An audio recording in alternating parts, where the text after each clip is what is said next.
당뇨병은 천천히 여러분의 생명을 위협하는 살인자입니다. 지금 먹고 있는 약, 과연 여러분을 끝까지 지켜줄 수 있을까요? 저는 내분비내과 전문의 이재훈입니다.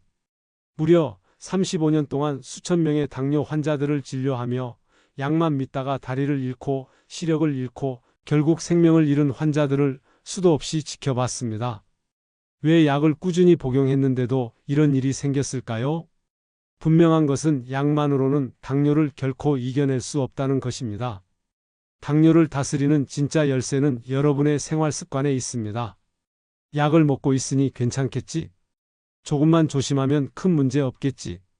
이런 방심이 결국 몸 전체를 서서히 무너뜨리는 것입니다. 여러분은 지금 중요한 선택의 기로에 서 있습니다. 약에만 의존해 무너질 것인가, 아니면 오늘 이 영상을 통해 진짜 건강을 되찾을 것인가? 영상을 끝까지 시청하시면 약 없이 혈당을 낮추는 방법, 합병증을 막는 전략, 그리고 건강을 되찾은 실제 환자들의 생생한 이야기를 모두 확인할 수 있습니다. 지금 구독과 좋아요를 눌러주세요. 이 작은 실천이 여러분과 가족의 생명을 지키는 데 큰 힘이 될 수 있습니다. 여러분, 당뇨약만 믿고 있다가 큰 후회를 하게 된 사례는 생각보다 훨씬 많습니다. 오늘은 실제 있었던 여러분께 꼭 알려드리고 싶은 3가지 이야기를 전해드리겠습니다. 첫 번째는 74세 김정수님입니다. 김 어르신은 10년 전 당뇨 진단을 받고 약을 꾸준히 복용했습니다. 하지만 식사나 생활 습관은 거의 바꾸지 않았습니다. 약을 먹으니까 괜찮겠지? 이렇게 생각했습니다. 2년 전 김 어르신은 발가락 끝에 작은 상처가 생겼습니다. 처음에는 대수롭지 않게 여겼습니다. 하지만 당뇨병이 있는 몸에서는 상처가 쉽게 낫지 않습니다. 게다가 발끝은 신경이 약해져 있어서 아픈 것도 잘 느끼지 못합니다. 그 사이에 상처가 깊어졌고 병원에 갔을 때는 이미 감염이 심각하게 퍼져 있었습니다. 결국 발가락을 절단하는 수술을 받게 되었고 이후에는 걷기도 힘든 상태가 되었습니다. 두 번째는 71세 박선희 님입니다. 박 어르신은 매일 빠짐없이 약을 드셨고 병원에도 정기적으로 다녔습니다. 하지만 식사는 달랐습니다. 아침마다 단팥빵에 달콤한 꿀차를 곁들이고 점심에는 흰쌀밥을 국에 말아 드셨습니다. 약을 먹으니까 이런 거 먹어도 괜찮겠지? 이렇게 생각했던 겁니다. 하지만 몇 년이 지나자 시야가 흐려지고 글자가 겹쳐 보이기 시작했습니다. 검사 결과 눈 뒤쪽 혈관이 망가지는 당뇨망막병증이 생긴 것이었습니다. 결국 박 어르신은 한쪽 눈의 시력을 거의 잃게 되었습니다. 세 번째는 68세 오창수님입니다.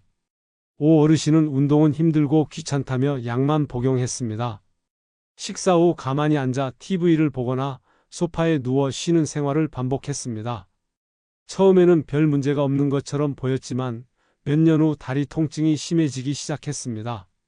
병원에서 검사해보니 당뇨병으로 인해 신경이 손상된 당뇨성 신경병증이 진행 중이었습니다. 밤에도 통증 때문에 제대로 잠을 잘 수 없었고 결국 매일 진통제에 의존하게 되었습니다. 통증 때문에 움직이는 것도 힘들어지면서 건강은 빠르게 악화되었습니다. 여러분, 이 세 어르신들의 공통점을 아셨을 겁니다. 약은 열심히 드셨지만 생활 습관은 고치지 않았다는 것입니다. 당뇨 관리는 약만으로 해결되지 않습니다.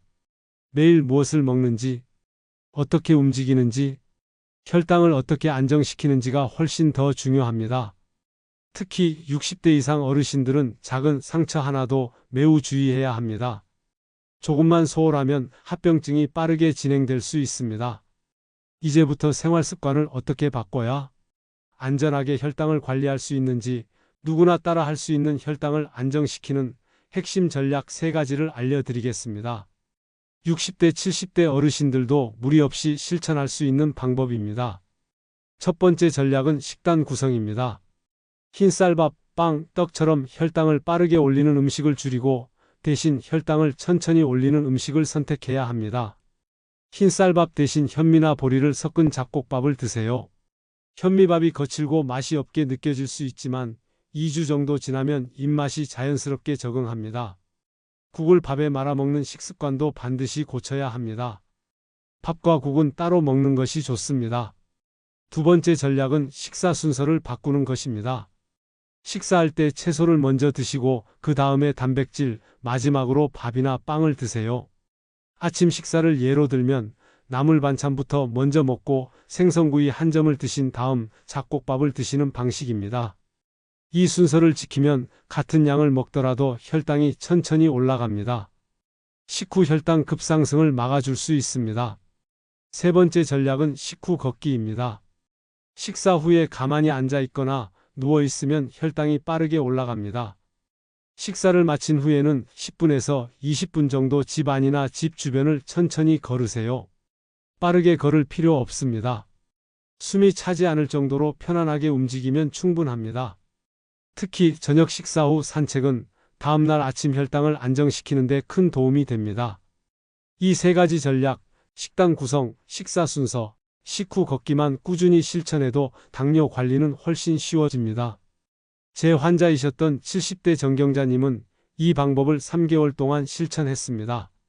아침마다 나물을 먼저 먹고 식사 후에는 15분씩 산책했습니다. 그 결과 공복 혈당이 160에서 120으로 떨어졌고 당화 혈색소도 8.1%에서 6.5%로 개선되었습니다. 몸도 가벼워지고 피로감도 줄어들었다고 합니다. 처음부터 완벽할 필요는 없습니다. 하루에 한 끼만 오늘 저녁 식사 한 번만이라도 실천해 보세요. 조금씩 몸이 변하는 걸 느끼게 될 것입니다. 지금부터 여러분의 식사 한 번, 걸음 한 번이 여러분의 눈과 발, 심장, 그리고 생명을 지킬 수 있다는 것을 꼭 기억해 주세요. 여러분, 간식에 대해서 말씀드리고자 하는데요. 올바른 간식을 선택하면 혈당을 안정시키고 에너지도 건강하게 유지할 수 있습니다. 먼저 피해야 할 간식을 말씀드리겠습니다. 찹쌀떡, 인절미, 바나나, 포도 같은 간식은 혈당을 빠르게 올립니다. 특히 떡 종류나 달콤한 과일은 당분이 많아 드시는 순간 혈당이 급격히 상승합니다. 이런 간식은 가급적 피하는 것이 좋습니다. 그렇다면 무엇을 먹어야 할까요? 몸에 좋은 간식은 따로 있습니다. 첫 번째, 삶은 달걀입니다. 삶은 달걀은 단백질이 풍부하고 혈당을 거의 올리지 않으면서 포만감을 오래 유지시켜줍니다. 간편하게 준비할 수 있어 바쁜 날에도 좋은 선택입니다. 두 번째, 저염 견과류입니다. 호두, 아몬드 같은 견과류는 건강한 지방과 단백질이 풍부해 혈당을 안정시키는 데 도움이 됩니다. 하지만 칼로리가 높기 때문에 한 번에 한 줌 정도 소량만 드시는 것이 중요합니다. 세 번째, 채소 스틱입니다. 오이, 당근, 샐러리 같은 채소를 손가락 크기로 잘라서 간식처럼 드세요. 이런 채소들은 식이섬유가 풍부해 혈당을 천천히 올리고 포만감을 줍니다. 네 번째, 베리류 과일입니다. 블루베리, 딸기 같은 베리류는 다른 과일에 비해 당분이 적고 항산화 물질이 풍부합니다. 한 번에 한 컵 이내로 소량 드시면 혈당 관리에 좋습니다.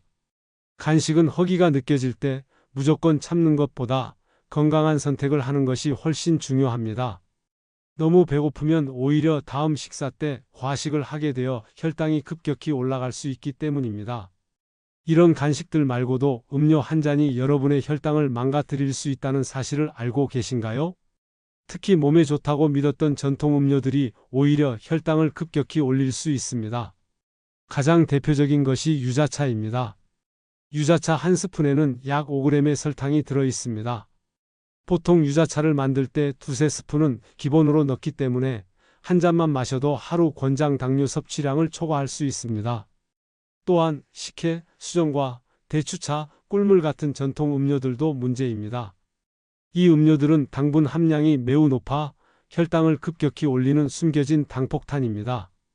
특히 60대 이상 어르신들은 인슐린 기능이 떨어져 있어 젊은 사람보다 더 오랫동안 고혈당 상태가 지속됩니다. 매일 아침 저녁으로 유자차를 마시거나 식후에 수정과 한 잔을 즐기는 습관이 있다면 혈관 건강이 점점 나빠지고 있다는 경고 신호일 수 있습니다.